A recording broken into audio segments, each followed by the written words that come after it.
Shalom saudara, berjumpa lagi dengan saya di channel Follow Gereja TV. Kali ini kita akan membahas Mazmur 139 ayat 17 sampai dengan 24. Namun sebelumnya saya mengajak kita untuk berdoa. Allah Tritunggal, kami mau belajar kebenaran firman-Mu yang kudus. Tuhan, singkapkanlah kebenaran ini bagi kami. Di dalam nama Tuhan Yesus kami berdoa. Amin. Nah saudara, saya tidak membacakan lagi bagian itu, tapi saya berharap bahwa sebelum mendengarkan video ini, Bapak, Ibu, dan Saudara boleh membaca bagian itu. Dan saya berharap bisa membacanya secara berulang-ulang, serta membaca secara utuh. Mulai dari ayat 1 sampai ayat 24 ini sebenarnya itu adalah satu kesatuan di mana sang pemazmur melihat bagaimana keberadaan Allah yang tidak terbatas itu, dan sementara kita manusia yang terbatas yang berada di atas muka bumi ini tidak bisa menyembunyikan diri di hadapan Allah. Dan sang pemazmur itu melihat kondisi itu, begitu kagumnya, begitu herannya, begitu berdecak kagum kepada kebesaran Allah itu. Kita ingat misalnya ya, di dalam bahasa Latin ada yang disebut dengan coram Deo. Coram Deo artinya di hadapan Allah. Jadi kehidupan kita ini di hadapan Allah. Tidak ada yang tersembunyi. Semua tersingkap. Semua diketahui oleh Allah. Maka tidak ada tempat, tidak ada waktu yang tidak dilihat dan dikontrol oleh Allah. Oleh sebab itu kita tidak boleh main-main ketika kita hidup. Diperkenankan oleh Tuhan hidup di atas muka bumi ini. Mari menjalani hidup dengan benar, dengan rasa hormat dan takut kepada Tuhan Allah Tritunggal, Sang Pemilik isi dunia ini. Nah, itu misalnya kita lihat ya di dalam ayatnya yang kedua dan ketiga, sang pemazmur, dalam hal ini Daud, setelah dia mengungkapkan ya, di dalam ayatnya yang pertama, Tuhan, Engkau menyelidiki dan mengenal aku. Nah itu ditutup lagi nanti di dalam ayatnya yang ke 23. Selidikilah aku ya Allah dan kenallah hatiku, ujilah aku dan kenallah pikiran-pikiranku, lihatlah apakah jalanku serong dan tuntunlah aku di jalan yang kekal. Selidikilah aku ya. Ayat 1, Tuhan, Engkau menyelidiki dan mengenal aku. Jadi dia membuka dengan prolog seperti itu, dan dia juga menutup dengan isu yang sama bahwa Tuhan menyelidiki, Tuhan melihat, Tuhan mengenal seperti apa hidupku. Nah, ide itu atau pikiran itu dijabarkan dalam beberapa hal. Ada bukti-bukti bahwa memang Allah mengenal, mengetahui hidup kita. Dia ungkapkan di situ, misalnya di dalam ayatnya yang ke-2 dan 3. Dia berkata, ketika aku duduk, berdiri, berjalan, berbaring, semua tidak ada yang tersembunyi di hadapan Tuhan. Bahkan di dalam ayatnya yang ke-5, dia mengajak kita untuk melihat dari berbagai sisi, dari belakang, dari depan, bahkan dari atas, mungkin juga dari bawah, bahwa Tuhan menyelidiki semuanya, melihat semuanya, ya, memperhatikan semuanya dan mengontrol semuanya. Lalu juga dia mencoba mengajak kita untuk melihat ke tempat yang lebih jauh. Misalnya dia berkata bahwa ketika melihat langit ya, misalnya di dalam ayatnya yang ke-8, jika aku mendaki ke langit, ya, jika aku menaruh tempat tidurku di dunia orang mati. Di dalam ayatnya yang ke-9 misalnya, jika aku terbang dengan sayap fajar dan membuat kediaman di ujung laut, di langit, di laut, bahkan di dunia orang mati. Maka sang pemazmur berkata bahwa tanganmu pun memegang aku di sana. Bahwa engkau pun ada di sana, berkuasa di sana. Artinya kuasa daripada Allah itu tidak terbatas hanya pada hal yang kita lihat misalnya. Bahkan di tempat yang tidak terbatas sekalipun, bahkan di dunia orang mati. Itu dikatakan tadi bahwa Allah pun berkuasa di sana. Artinya otoritas, segala otoritas Allah itu penuh. Tidak ada tempat di mana dia tidak berkuasa. Semua dia berkuasa. Dan semua juga keberadaan kita dikenal dan diketahui oleh Tuhan. Kita tidak bisa berbuat apa-apa. Kita tidak bisa menyembunyikan diri di hadapan Tuhan. Ya, semua dikenal oleh Allah. Semua terang benderang di hadapan Allah. Bahkan hal-hal yang sangat-sangat istimewa ya, misalnya di dalam ayat 13 sampai 16 itu. Saudara kalau membaca itu, saudara harus kagum, harus takjub. Ya. Dan itu ada dalam ayatnya yang ke-14 ya, ketika dia berkata, aku bersyukur kepadamu oleh karena kejadianku dahsyat dan ajaib. Ajaib apa yang kau buat dan jiwaku benar-benar menyadarinya. Jadi sang pemazmur berkata bahwa dia secara sadar melihat bagaimana besarnya pekerjaan Tuhan itu. Ya, bukan hanya pada hal-hal yang kelihatan, bahkan di dalam hal-hal yang tidak kelihatan, termasuk ayat 13 itu bagaimana proses terbentuknya seorang anak manusia. Misalnya ayat yang 13, sebab engkaulah yang membentuk buah pinggangku, menenun aku dalam kandungan ibuku. Ya. Ayat 15, tulang-tulangku tidak berlindung bagimu ketika aku dijadikan di tempat yang tersembunyi. Artinya itu bentuk paralel ya, kalimat-kalimat paralel yang mengulang.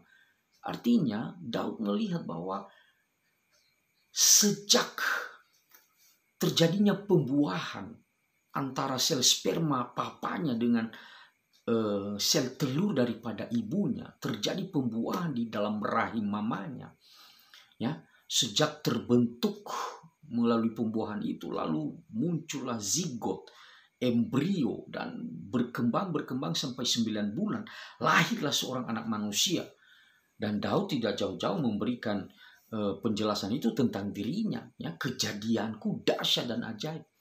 Jadi Daud melihat kejadiannya dalam kandungan ibunya sampai dia dilahirkan ke atas muka bumi ini, itu dikatakan bahwa itu Allah tahu semuanya. Bahkan bukan hanya tahu, Allah terlibat di situ. Ya, Allah terlibat dalam hal yang sangat-sangat tersembunyi. Allah terlibat. Jadi tidak ada wilayah di mana Allah tidak berkuasa dan berotoritas. Itu maksudnya Bapak Ibu. Jadi Tuhan mengetahui, Tuhan melihat, Tuhan jelas sekali di hadapannya, terang benderang perjalanan hidup umat manusia. Ya, kita tahu ya, sebenarnya di sini Daud hanya melihat dirinya sendiri, satu orang. Nah, coba bayangkan saudara, betapa banyaknya jumlah manusia di dalam dunia ini ketika Adam dan Hawa diciptakan pertama sekali sampai akhir daripada sejarah umat manusia ini nanti. Berapa jumlah? Ya, jumlah daripada orang itu berjuta-juta manusia, bahkan mungkin miliaran manusia. Dan Daud berkata bahwa kejadian daripada setiap umat manusia itu semua terlihat di hadapan Allah. Tidak ada yang tersembunyi, bahkan dia terlibat dalam proses penciptaan seluruh umat manusia. Jadi saudara, sang pemazmur mengajak kita untuk melihat posisinya kita. Ya, setelah dia ungkapkan itu, sebenarnya yang muncul dalam diri kita, kita mengenal siapa diri kita. Siapa diri kita? Diri kita adalah sesuatu yang sangat kecil seperti debu yang tidak ada apa-apanya jika kita bandingkan dengan bagaimana kebesaran Allah, bagaimana kebesaran dan keagungan buah pikiran-pikiran Allah.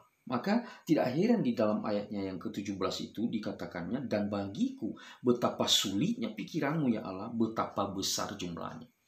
Terlalu agung pikiran kita yang terbatas ini, ya, yang sangat terbatas, tidak bisa menjangkau seluruh karya-karya Allah, kebesaran, keagungan, pikiran-pikiran Allah. Kita nggak sanggup. Kita hanya tahu diri kita betapa kecil. Dan tentunya dari situ kita melihat diri kita yang begitu dipedulikan oleh Allah. Ya, debu tanah ini dipedulikan oleh Allah. Ketika Allah mengutus anaknya yang tunggal ke dalam dunia ini untuk mengasihi aku ini, yang sebenarnya aku ini harus terhukum karena kegagalan, karena dosaku.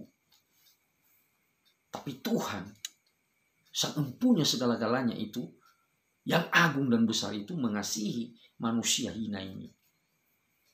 Dan tentunya kita bersyukur akan hal itu. Maka Daud berkata di situ, bagiku betapa sulit pikiranmu. Sulit dalam arti itu menunjukkan sebuah kekaguman dan penghormatan yang luar biasa. Ya. Maka dia memunculkan satu komitmen setelah itu ya. Karena setelah dia merenungkan hidupnya betapa agungnya Tuhan dan betapa kecilnya dia, Maka sekarang muncul komitmen bagi Daud sebagai penulis Mazmur ini. Komitmen apa? Komitmen untuk terus berada di pihaknya Allah. Makanya dia berkata di situ, sekiranya engkau mematikan orang fasik Allah, sehingga menjauh daripadaku penipu-penipu darah, yang berkata-kata dusta terhadap engkau dan melawan engkau dengan sia-sia. Masakan aku tidak membenci orang-orang yang membenci engkau ya Tuhan? Ini bukan semacam gagah-gagahan atau semacam caranya dia untuk mendekati Tuhan, untuk berkata kepada Tuhan, ini loh aku. Bukan. Ini semacam bentuk komitmen setelah dia melihat keagungan Allah dan dia memutuskan bahwa aku mau hidup sepihak dengan Allah, menjalani kehidupan berkenan kepada Allah, melawan semua pihak-pihak iblis, bahkan orang-orang yang dipakai oleh iblis untuk melawan Tuhan. Katakan di situ orang-orang fasik dan segala kejahatan itu kita lawan. Karena itu semua yang bertentangan dengan Tuhan, yang anti dengan Tuhan, yang kontra dengan Tuhan.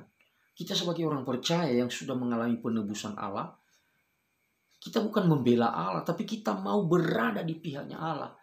Karena apa yang Allah kerjakan itu adalah sesuatu yang benar. Dan itu bukan hanya berkaitan dengan soal kehidupan kita dalam dunia ini, yang dunia yang fana ini, bukan. Tapi itu berkaitan dengan kekekalan. Itu misalnya dalam ayatnya yang ke-24. Lihatlah, apakah jalanku serong dan tuntunlah aku di jalan yang kekal. Jadi dia membuka Mazmur 139 ini dengan tadi, Tuhan engkau menyelidiki dan mengenal aku. Dia menutupnya di ayat 23 itu dikatakan, selidikilah aku ya Allah, dan kenallah hatiku, ujilah aku dan kenallah pikiranku. Jadi sang pemazmur mencoba menggambarkan kepada kita bahwa Tuhan itu begitu agung dan tidak terbatas. Sementara kita sangat kecil, sangat gurem, tidak ada apa-apanya, tapi dikasihi oleh Allah yang besar itu.